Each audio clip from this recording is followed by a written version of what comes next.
What's going on? It's the Rap Nerd, and we are officially in Christmas season. It's December 1st, and I figure what better way to pop the season off than to talk about some Christmas horror, one of the OGs that started it all, that does not get enough credit.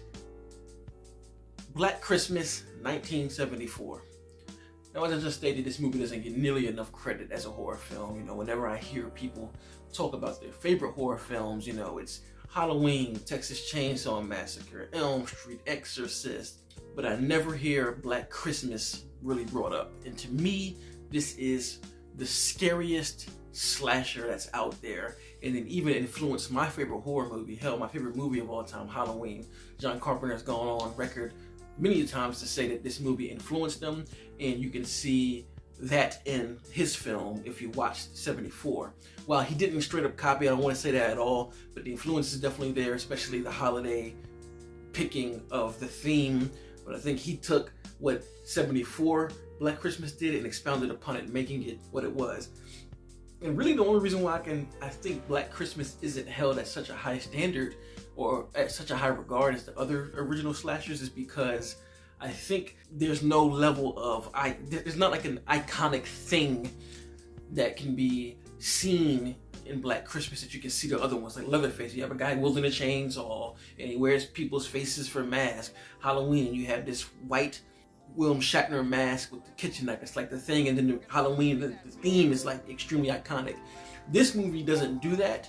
I think it's iconic for what it does with the genre, but as far as standouts, so just like the regular person just who isn't an avid horror watcher, there's nothing about this movie that's going to stand out to them. So that's why I think this movie kind of falls under the cracks. But just had to talk about it, man, because like I said, it's one of the scariest slasher movies. And one of the big things about it that makes it so scary is that the POV in this film is different than what I've seen even to this day.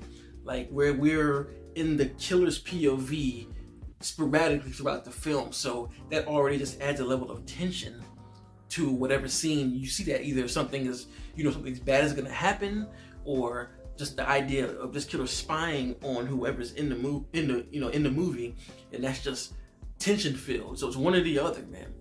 So for those who don't know the story, no spoilers, but it is a group of girls in a sorority home. They're getting ready for Christmas break, which in college is like, I think halfway through December, like December 15th, from the last 2 weeks on, they're just out for break. So you see some of the ladies leaving, you see some of them packing, you see some of them drinking, some even stay over the weekend. So I know some schools allow you to do that. So again, this is Christmas holiday, people are ready to leave, and they are getting these obscene phone calls from a person that they call the moaner. And they just kind of play practical jokes and they pick the phone up and don't take it seriously. But this one call specifically is different. And everybody who is present is like, this is kind of weird. This is not normally what they do. And this is when we're introduced to the killer, who we don't know who it is at the time. And the thing about this scene, it turns the creep factor all the way up. I say that with a lot of things, but it just cranks things up at such a level that it becomes disturbing, it's unsettling. It's this voice, it's like a number of voices on the phone. It almost reminds me of something that you would hear in The Exorcist with the tone of the voice, like how she goes back and forth with voices. It sounds like that in a sense, not exactly, but it just puts you in that mindset of what the fuck is going on.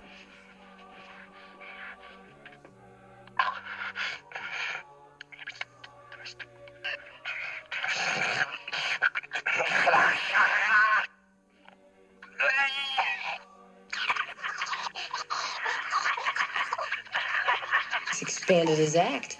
It's these high-pitched voices, these low-pitched voices, to kind of a growling voice like, I'm gonna come over there.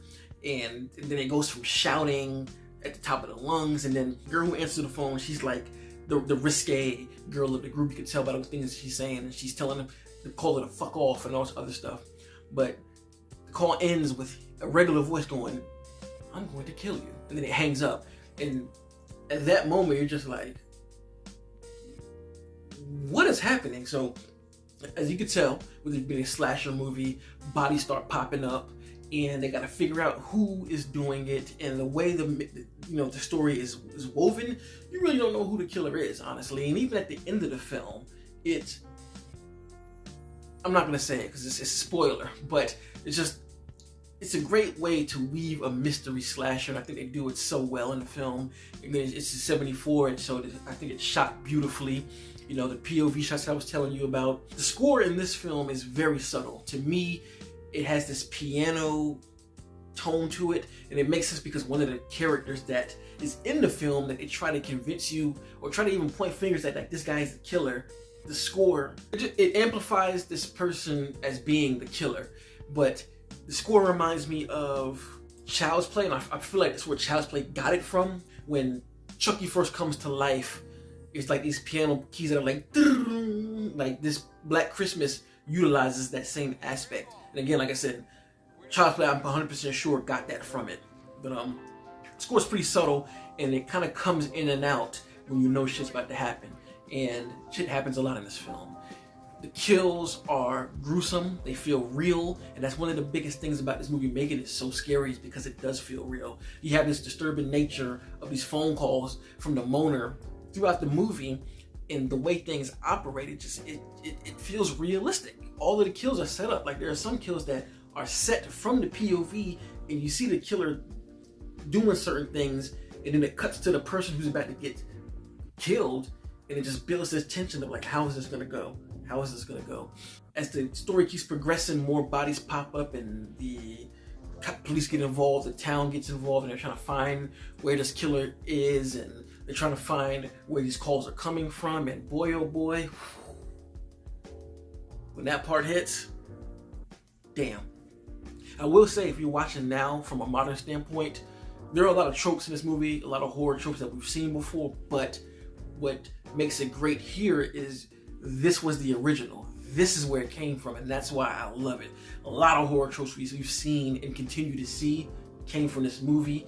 A lot of the setups and the kills that we've seen come from this movie. Like, the first kill is one of the best jump scares, and it still gets me to this day. Like, it's one of those things where you know it's coming, but you're trying to time it. You're like, is it here? Is it here? Is it here? Is it here? And again, the way they cut the scene is done so well between the victim and the killer.